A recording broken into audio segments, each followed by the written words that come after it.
Welcome students. तो आज का हमारा नेक्स्ट यूनिट शुरू करते हुए न्यूट्रिशन एंड डाइटरी सब्जेक्ट से प्रोटीन्स। प्रोटीन्स के बारे में हमें जानना है कि प्रोटीन्स क्या होते हैं, प्रोटीन की क्या रिक्वायरमेंट होती है। जैसे हमने पहले कार्बोहाइड्रेट और फैट के बारे में पढ़ा था, पर हमें ये तो जानना है पर न्यूट्रिएंट जो है, जितने भी तरह के न्यूट्रिएंट हमारी बॉडी में रिक्वायर होते हैं वो दो तरह के न्यूट्रिएंट होते हैं। एक तो होते हैं आपके मैक्रो न्यूट्रिएंट और दूसरे होते हैं आपके माइक्रो न्यूट्रिएंट। माइक्रो न्यूट्रिएंट वो न्यूट्रिएंट्स होते हैं जो कि हमारी बॉडी में लार्ज क्वांटिटी में जिनकी रिक्वायरमेंट होती है।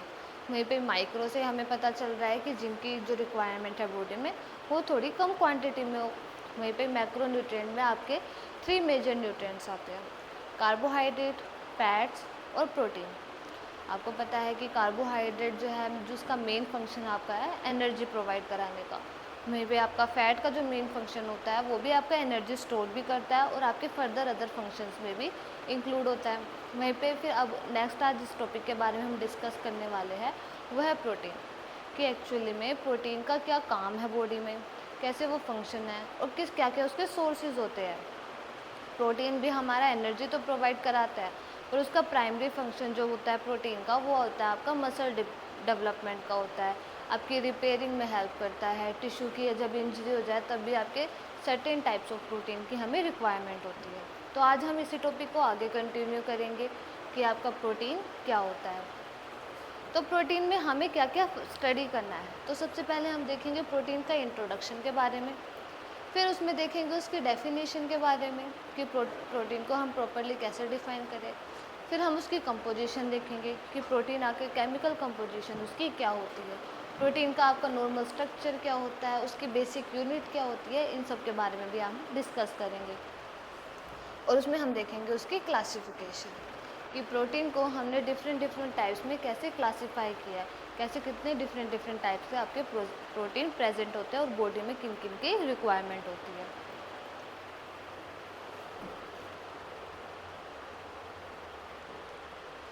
तो सबसे पहला आता है आपका इंट्रोडक्शन ऑफ प्रोटीन। इंट्रोडक्शन में हम देखते हैं कि आपका प्रोटीन एक्चुअली में है क्या।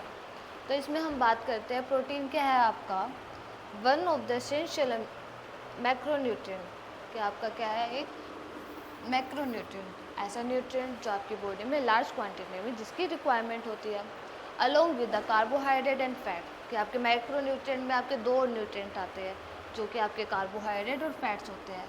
उसमें से ही आपका एक प्रोटीन भी होता है।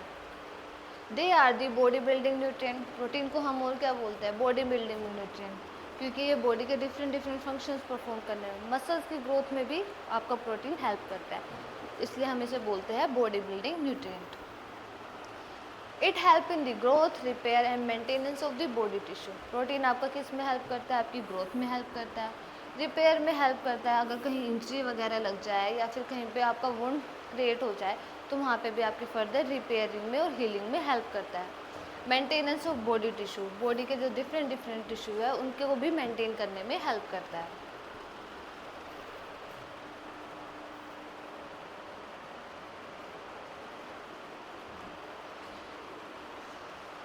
देन आपका आता है डेफिनेशन। डेफिनेशन से हमें ये पता चलता है कि प्रोटीन एक्चुअली में है क्या और साथ ही साथ उसकी केमिकल कंपोजिशन में। सबसे तो पहले हम ये देखेंगे कि प्रोटीन जो होते हैं वो एक्चुअली में है क्या। प्रोटीन की अगर केमिकल कंपोजिशन की बात करें तो प्रोटीन एक लॉन्ग चेन होती है आपकी अमीनो एसिड्स की। अब अमीनो एसिड्स क्या होते हैं, अमीनो एसिड आपका एक स्ट्रक्चर होता है, एक केमिकल स्ट्रक्चर होता है जिसमें आपके जो कार्बन है, कार्बन के साथ आपका एक अमोनिया ग्रुप जुड़ा होता है, वहीं पे एक कार्बोक्सिलिक ग्रुप जुड़ा होता है और देने का एक हाइड्रोजन बॉन्ड जुड़ा होता है, वो होता है आपका अमोनिया ग्रुप। अब इसको देखते हैं कि अमीनो एसिड आपके दिखते कैसे हैं। देखो, ये होता है आपका अमोनिया ग्रुप, मतलब अमोनिया एसिड का अमीनो एसिड का स्ट्रक्चर, सॉरी। हम इसको देखते हैं कि अमीनो एसिड जो होता है वो आपका उसका नॉर्मल स्ट्रक्चर कैसा होता है। ये देखें, तो इसमें हम सबसे पहले क्या, अमीनो एसिड में आपका एक कार्बन होता है, कार्बन के साथ आपका एक अमीनो ग्रुप प्रेजेंट होता है। अमीनो ग्रुप यही है, ये होता है आपका अमोनिया, NH3 को हम अमोनिया बोलते हैं। अगर इसमें से ही हम एक हाइड्रोजन को रिमूव कर दें तो देन आपका बनता है NH2। तो मतलब इसका एक बॉन्ड खाली हो गया। अब वो एक बॉन्ड जो खाली हो जाता है तो फिर वो हमारे कार्बन के साथ बॉन्ड बनाता है, जो कि होता है आपका अमीनो ग्रुप। ऐसे ही होता है कि आपका एक कार्बोक्सिलिक ग्रुप। कार्बोक्सिलिक ग्रुप आपका क्या होता है, कार्बन के साथ ही ऊपर एक डबल बॉन्ड होता है, वहीं पे साथ आपका एक OH ग्रुप जुड़ा होता है। कार्बन की हमेशा 4 वैलेंसी होती है, 2 तो ऑक्सीजन के साथ है, एक आपकी OH ग्रुप के साथ है, तो फिर आपका एक जो है आपका कार्बन के साथ, मतलब इसी के साथ अपना एक बॉन्ड पूरा करता है। देन आपका एक बॉन्डिंग होती है आपकी हाइड्रोजन की, कि जो है आपका जो अमोनिया ग्रुप होता है, ये पूरा आपका एक अमीनो एसिड का स्ट्रक्चर होता है। अब अमीनो एसिड डिफरेंट टाइप्स के होते हैं, डिपेंड करता है कि उसके साथ कौन सा ग्रुप लगा है। ग्रुप्स भी आपके कई टाइप्स में मिलेंगे। इसमें से कुछ एग्जांपल्स की अगर हम बात करें, अगर हमारे R ग्रुप में अगर हाइड्रोजन अटैच हो, अगर यहीं पे R ग्रुप के साथ आपका हाइड्रोजन अगर प्रेजेंट है, तो फिर इसमें आप इसे बोलोगे ग्लाइसिन। तो उसी तरह अगर आपका CH3 ग्रुप प्रेजेंट है R ग्रुप की बजाय, तो हम उसे बोलेंगे एलेनिन। ऐसे ही फर्दर डिफरेंट ग्रुप्स प्रेजेंट होते हैं, ऐसे कई सारे आपके ग्रुप्स होते हैं जो कि डिफरेंट अमीनो एसिड को बनाते हैं। अब जब यही अमीनो एसिड जो होता है एक लॉन्ग चेन में कन्वर्ट हो जाए, जैसे कि अगर हम एक अमीनो ग्रुप की बात करें, नॉर्मल हम अमीनो ग्रुप की बात करते हैं, इसको मैंने एक स्ट्रक्चर को पूरा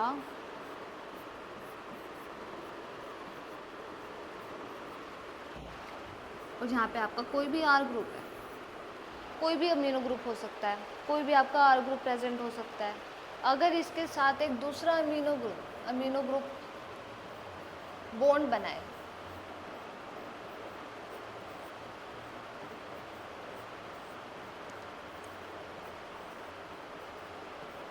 दैन ये भी आपका एक पर्टिकुलर कोई भी डिफरेंट R ग्रुप हो सकता है, 2 आपके अमीनो ग्रुप आ गए।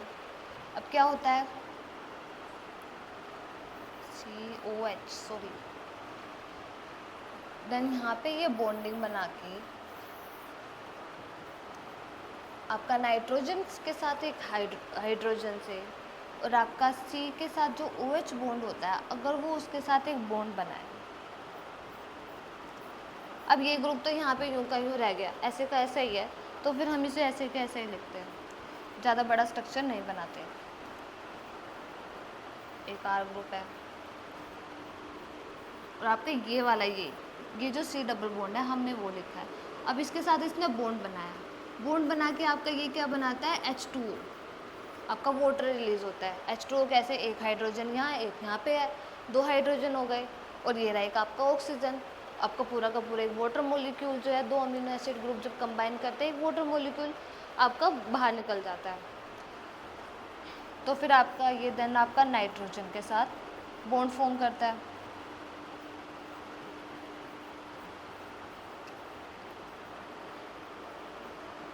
और ये आपका दूसरा अमीनो ग्रुप। अब ये जो स्ट्रक्चर आपको मिला है इन दोनों के कंबाइन करने से, ये जो बॉन्ड बीच में फॉर्म हुआ है कार्बन और नाइट्रोजन के बीच में, एक अमीनो एसिड के कार्बोक्सिलिक ग्रुप से वहीं पे दूसरे अमीनो एसिड के अमोनिया ग्रुप से जो बॉन्ड फॉर्मेशन हुई है, उसको हम बोलते हैं पेप्टाइड बॉन्ड।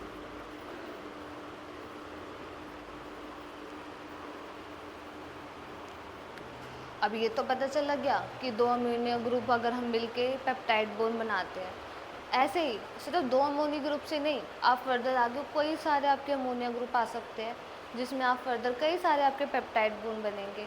वही अमोनिया ग्रुप मिल के आपके क्या बनेंगे, आपका एक प्रोटीन का स्ट्रक्चर फॉर्म करते हैं। अगर जैसे हम मान लें, अगर ये एक अमीनो एसिड है, एक बॉन्ड इसके साथ बना है, दूसरा बॉन्ड इसके साथ है, तो ये जो लॉन्ग चेन आपकी बनेगी, ये जो लॉन्ग चेन है, एन मतलब कि कोई भी नंबर हो सकता है, ये जो पूरी लॉन्ग चेन होती है अमीनो ग्रुप की, इसी को ही हम बोलते हैं प्रोटीन। केमिकल कॉम्पोजिशन समझ आई। अब इसको हम डेफिनेशन में देखते हैं कि अमोनिया ग्रुप को हम कैसे डेफिनेशन में हम अप्लाई करते हैं।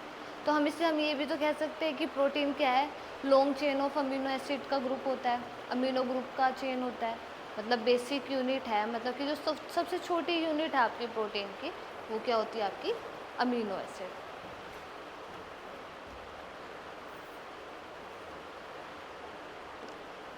अब डेफिनेशन पे देखते हैं। डेफिनेशन में इसमें क्या बोलते हैं, proteins are the large complex biomolecule made up of the long chain of amino acid. कि आपका प्रोटीन्स क्या होता है कि आपका लार्ज कॉम्प्लेक्स बायोमोलिक्यूल है। कॉम्प्लेक्स तो है ही कि कहीं ना कहीं कार्बन से फॉर्म स्ट्रक्चर बना रहा है, बॉन्ड बना रहा है, कहीं नाइट्रोजन से बॉन्ड बना रहा है, फिर दोनों के बॉन्ड कहीं पे अटैच करके कोई वाटर मॉलिक्यूल रिलीज कर रहे हैं, तो लार्ज कॉम्प्लेक्स स्ट्रक्चर है। और बायोमोलिक्यूल है, बायोमोलिक्यूल ऐसा स्ट्रक्चर, ऐसा सब्सटेंस जो आपके लिविंग ऑर्गेनिज्म में प्रेजेंट होता है, उसी को हम बायोमोलिक्यूल बोलते हैं। जो कि आपका किसका बना होता है, लॉन्ग चेन होती है आपकी अमीनो एसिड्स की। अमीनो एसिड का भी स्ट्रक्चर हमने देखा था, जिस पे आपके कार्बन के ऊपर 4 तरह के ग्रुप अटैच थे। एक कार्बन के साथ आपका अमोनिया ग्रुप था जो कि NH2 था। एक एक एक बॉन्ड था उसका कार्बोक्सिलिक ग्रुप के साथ था, COH बॉन्ड था। और एक आपका पर्टिकुलर एक हाइड्रोजन बॉन्ड था।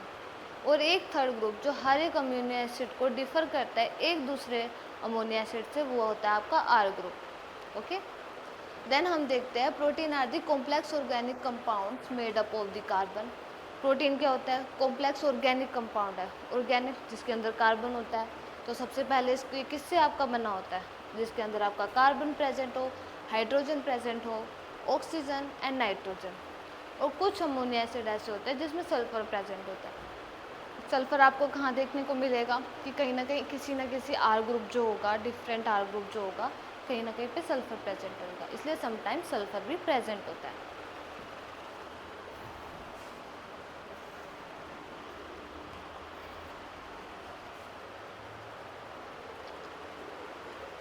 अब प्रोटीन की कंपोजिशन कैसे होती है, मतलब प्रोटीन का प्रॉपर केमिकल स्ट्रक्चर की अगर हम बात करें, केमिकल स्ट्रक्चर क्या होगा, बना तो अमीनो एसिड से ही बना होगा। अगर और अमीनो एसिड एक दूसरे के साथ बॉन्ड बनाएंगे जो कि पेप्टाइड बॉन्ड फॉर्म करेंगे, उस लॉन्ग चेन को हम बोलते हैं प्रोटीन। अब देखते हैं इसमें पहले, सबसे पहले कंपोजिशन में देखते हैं एलिमेंट्स कौन कौन से प्रेजेंट होते हैं। पहले डिस्कस किया था अभी थोड़ी देर पहले, जिसके अंदर कार्बन, हाइड्रोजन, ऑक्सीजन, नाइट्रोजन और सल्फर प्रेजेंट होता है। सारे सब में नहीं, पर हाँ कुछ कुछ आपके प्रोटीन्स में सल्फर प्रेजेंट होता है। बेसिक यूनिट क्या होती है आपकी प्रोटीन्स की, वो होती है आपकी अमीनो एसिड। कि आपकी जो स्मॉलेस्ट यूनिट होती है आपकी प्रोटीन की, जो बेसिक यूनिट जिसे हम बोलते हैं, फंडामेंटल यूनिट बोलते हैं, उसको हम बोलते हैं अमीनो एसिड। अब अमीनो एसिड के बारे में हमने डिस्कस अभी करा है, simple organic compound that contain both amino group and the carboxylic group. ऐसा ऑर्गेनिक कंपाउंड जिसके अंदर आपके 2 तरह के ग्रुप प्रेजेंट होते हैं, amino group and the carboxylic group. Amino group जो कि आपका NH2 ग्रुप है, कार्बोक्सिलिक ग्रुप COOH आपका ग्रुप होता है।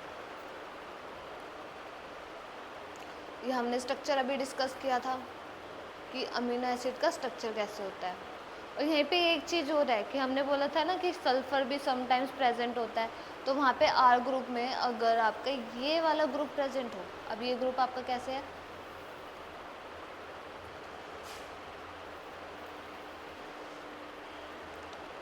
CH2, मतलब 2 बार आपका CH2 ग्रुप प्रेजेंट है, मतलब कि यहाँ पे दोबारा आपका CH2 ग्रुप है।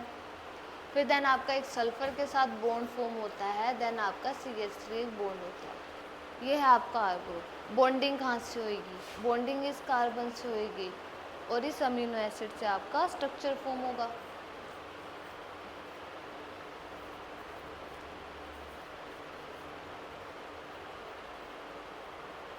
और ये है आपका, इसी को ही हम बोलते हैं मिथोनिन। ये स्ट्रक्चर अमीनो एसिड्स का जो है, ये आपका स्ट्रक्चर होता है मिथोनिन अमीनो एसिड।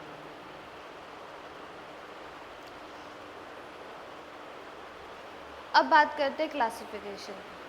प्रोटीन देख लिया, प्रोटीन क्या होता है, प्रोटीन की डेफिनेशन देख ली, बेसिक यूनिट के बारे में पता चला, फंडामेंटल मतलब स्मॉलेस्ट यूनिट जो होती है जो प्रोटीन की होती है, वो होती है आपकी अमीनो एसिड्स।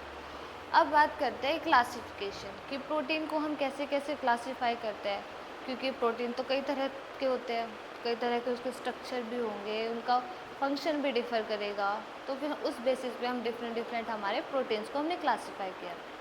पहले हम ये देखते हैं हमने किस बेसिस पे उनको क्लासीफाई किया। सबसे पहले हम देखते हैं शेप के बेसिस पे।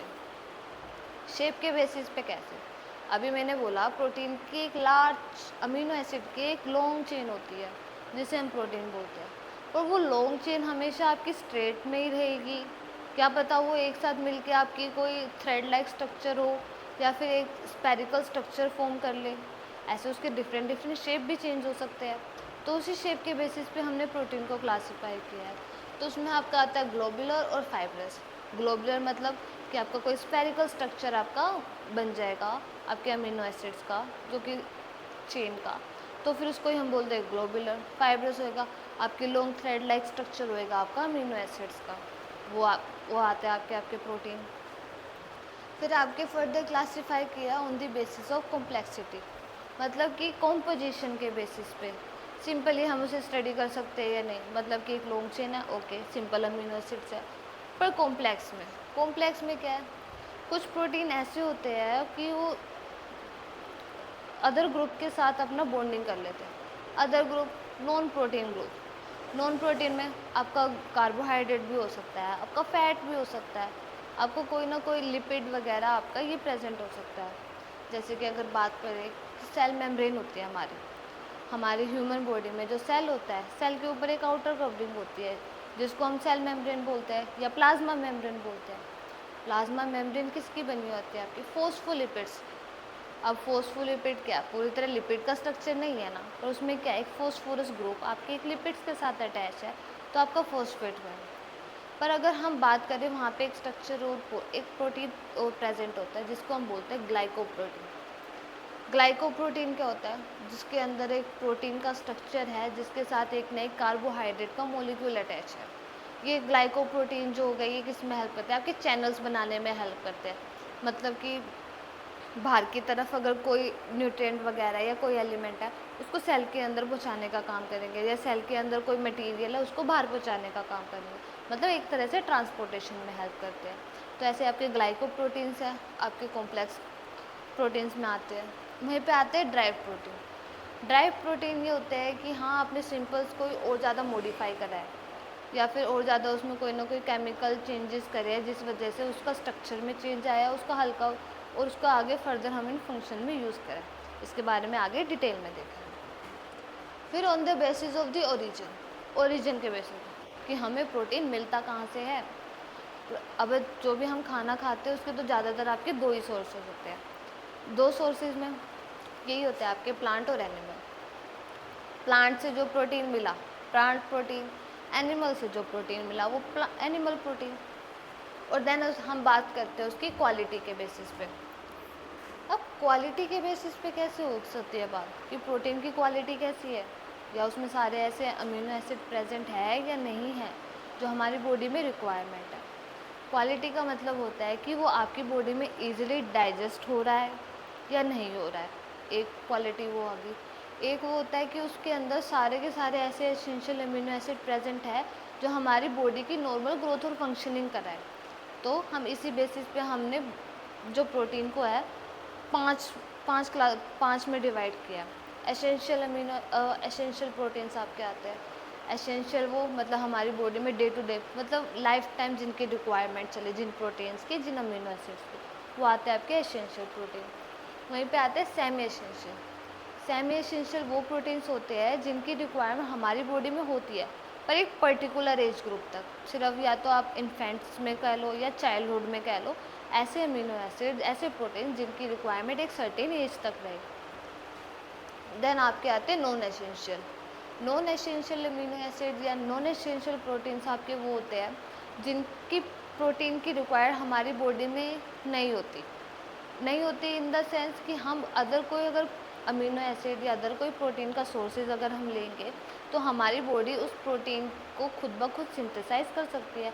हमारी लीवर इतनी कैपेबल है कि वो अपना डिफरेंट अमीनो एसिड या फिर आपका प्रोटीन को सिंथेसाइज करे जिसका अदर फंक्शन आपकी बॉडी में फ़िलहाल के लिए रिक्वायर है।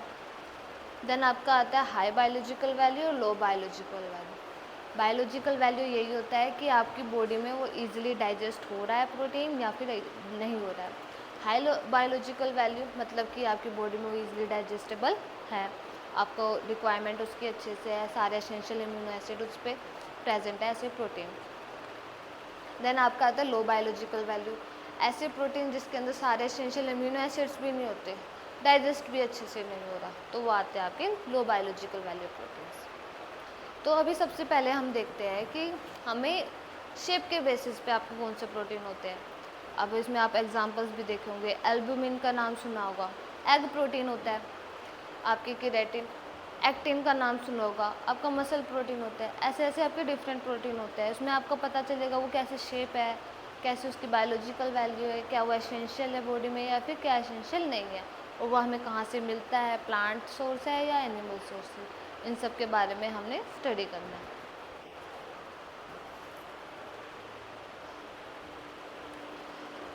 सबसे पहले देखते हैं आपका फाइब्रस प्रोटीन। फाइब्रस प्रोटीन को हम सीलो प्रोटीन्स भी बोलते हैं। सीलो प्रोटीन्स मतलब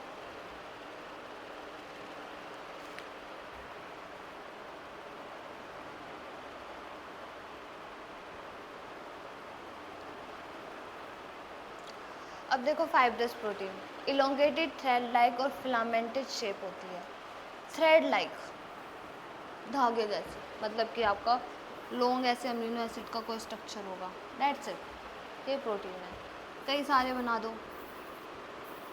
अब इसके आपने सोर्सेज भी देखे होंगे, देखने को भी मिले होंगे कई सारे, कि वेजिटेबल्स वगैरह होगी, या फिर अभी जैसे सर्दियों में हम खाना खाएंगे, शकरकंदी वगैरह आते हैं, उसमें आपको फाइबर्स कुछ देखने को मिलते हैं जिसको हम रेशे बोलते हैं। तो वो क्या होता है, वो भी आपके प्रोटीन के ही बने होते हैं। अब इसमें हम देखते हैं फाइब्रस प्रोटीन के बारे में। इनका क्या फंक्शन है बॉडी में, पहले तो क्या कहते हैं, इनसोल्यूबल इन वाटर है, वाटर में घुलते मिलते नहीं है, इनसोल्यूबल है। Serve structure and supporting function in the body, इनका काम क्या होता है, बॉडी के अंदर सपोर्ट प्रोवाइड कराता है, स्ट्रक्चर प्रोवाइड कराता है। अब सपोर्ट और स्ट्रक्चर कैसे प्रोवाइड कराएगा, जैसे एक एग्जांपल में इसमें लिखा है कोलाजन और इलास्टिन। कोलाजन और इलास्टिन आपने टिश्यू में पढ़ा होगा, कनेक्टिव टिश्यू में दो तरह के आपके फिब्रोब्लास्ट है, दो तरह के आपके फाइबर्स को सिक्रेट करता है। फिब्रोब्लास्ट सेल जो फिब्रोसाइट्स होते हैं जो आपके फाइबर सिक्रेट करते हैं, उसमें आता है आपका कोलाजन और इलास्टिन। कोलाजन क्या होता है, स्ट्रेंथ प्रोवाइड कराता है, टफनेस प्रोवाइड कराता है। वहाँ पे जो इलास्टिन होता है वो इलास्टिसिटी प्रोवाइड कराता है। तो ऐसे ये आपका स्ट्रक्चर और सपोर्ट में हेल्प करता है। Are tough and strong and registered to change in temperature and pH. ये इनका जो स्ट्रक्चर है, केमिकल की अगर बात करें, टेम्परेचर अगर चेंज हो जाता है या पीएच चेंज हो जाता है तो उसमें भी ये अपना रेजिस्टेंस रहते हैं, मतलब ये अपना स्ट्रक्चर नहीं चेंज करते, ये अपने आप का जो कंपोजिशन है वो बिल्कुल प्रॉपर मेंटेन रख सकते हैं। एग्जाम्पल्स में बात कर रहे हैं आपका केराटिन। केराटिन केराटिन प्रोटीन आपका हेयर में प्रेजेंट होता है। वहीं पे आपके कोलेजन और इलास्टिन की बात करें, ये आपका कनेक्टिव टिश्यू में आपने देखा, और वहीं पे आपका फिब्रोन्स के आपके एक और एग्जांपल है आपका फाइब्रस प्रोटीन का।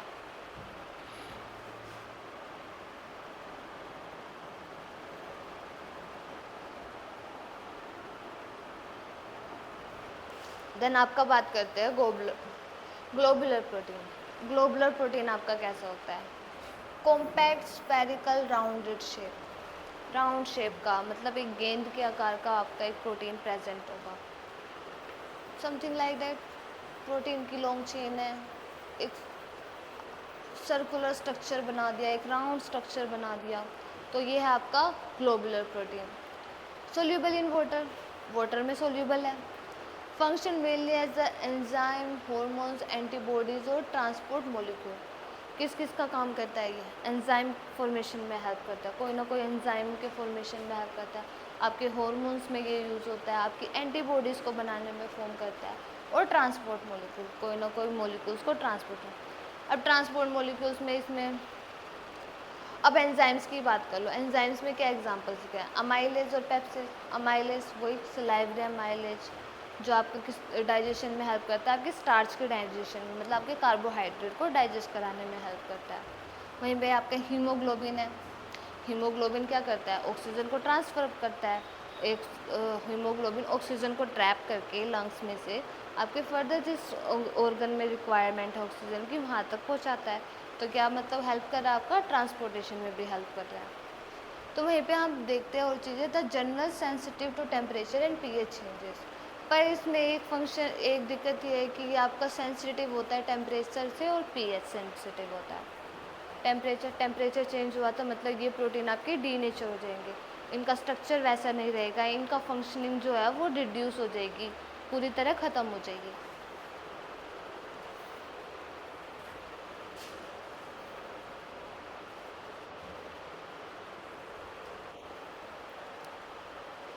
देन हम बात करते हैं कॉम्प्लेक्सिटी और कंपोजिशन की, मतलब कि आपका कैसे अमीनो एसिड, आपका जो अमीनो एसिड की चेन है वो कैसे कंबाइन है, कैसे उसका स्ट्रक्चर है, और या फिर उसने किसी और के साथ बॉन्ड बना रखा है, उसकी कैसी कंपोजिशन है, उस बेसिस पे हमने प्रोटीन को क्लासीफाई किया था। उसके अंदर हमने 3 तरह की क्लासिफिकेशन में टाइप्स पढ़े थे, सिंपल, ड्राइव्ड एंड देन आपका कंजुगेट। सबसे पहले हम बात करते हैं सिंपल की। सिंपल में हम देखते हैं कि सिंपल जो प्रोटीन होते हैं composed of the amino acid, of course कि सिंपली आपके सिर्फ ये अमीनो एसिड्स के ही बने होंगे, इसके अंदर आपका कोई नॉन प्रोटीन पार्ट आपका इसमें इंक्लूड ही नहीं होगा। On hydrolysis yield only amino acid, अगर इनको हाइड्रोलाइज कराया जाए वाटर की प्रेजेंस में, अगर ब्रेकडाउन इनका कराया जाए तो फिर सिर्फ ये अमीनो एसिड की फॉर्मेशन कराते हैं। Do not contain any non protein group, मतलब कि कोई भी ऐसा non protein group. Non protein group क्या हो सकते हैं, कार्बोहाइड्रेट हो गए, आपके फैट्स हो गए, या आपके नॉन प्रोटीन ग्रुप, या फिर कोई आयंस भी हो सकते हैं, या Fe मतलब आयरन हो सकता है, कैल्शियम या मैग्नीशियम के साथ, ऐसे किसी भी जो अदर नॉन प्रोटीन पार्ट्स है उनके साथ कोई भी अटैचमेंट या फिर कोई भी बॉन्ड नहीं बनाते हैं। इट कैन बी फाइब्रस और ग्लोबुलर इन नेचर, मतलब कि इनके आपको फाइब्रस भी हो सकते हैं, लॉन्ग चेन भी बना सकते हैं, ग्लोबुलर भी हो सकते हैं, एक स्पेरिकल स्ट्रक्चर भी ये फॉर्म कर सकते हैं। एग्जाम्पल्स की बात करें, एल्बुमिन्स, ग्लोबुलिन्स, केराटिन्स और कोलेजन। देन हम बात करते हैं आपके ड्राइव से पहले हम ये देखते हैं कि कंजुगेट, आपके कॉम्प्लेक्स प्रोटीन। आपका जो कॉम्प्लेक्स प्रोटीन है वो 2 चीज़ों से मिलकर बना होता है, ए प्रोटीन और 2 फोस्फेटिक ग्रुप, प्रोस्थेटिक ग्रुप सॉरी। तो फिर ए प्रोटीन मतलब कि ऐसा जो प्रोटीन का पार्ट नहीं है, और prosthetic composition of A protein and the prosthetic group. A protein मतलब जो आपकी प्रोटीन का जो नॉर्मल स्ट्रक्चर है, जो अमीनो एसिड से मिलकर बना होता है, और प्रोस्थेटिक ग्रुप जो नॉन प्रोटीन पार्ट है उसको हम बोलते हैं prosthetic group. On hydrolysis yield amino acid and the prosthetic group, कि हाइड्रोलिसिस पे ये क्या रिलीज करेगा, जिससे बना होगा एक प्रोटीन पार्ट होगा, एक आपका नॉन प्रोटीन पार्ट होगा। प्रोटीन पार्ट को बोलते हैं ए प्रोटीन,